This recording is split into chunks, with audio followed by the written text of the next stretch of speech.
Great! You got students added to your organization account. Now it's time to manage their licenses. And the good news, we've made the entire process incredibly simple. When you're on the home page, start by clicking Services and Licenses in the top navigation bar. From there, you can select Plans. This takes you to a clean overview of all our available plans. You can also toggle between our monthly and annual plans. Next, click the Users drop-down menu in the navigation bar and select View Users. Here, you'll see your full user list.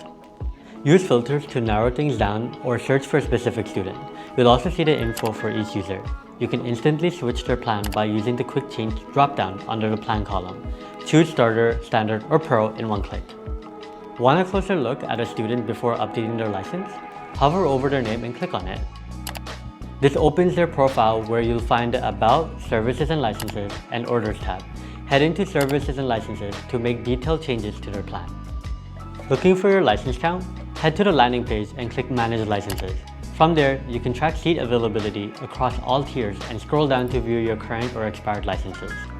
To allocate a seat to a user, simply click the purple Assign License button in the top right corner.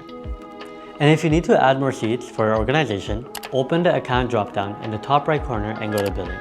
You can manage seat allocations and get more whenever you need.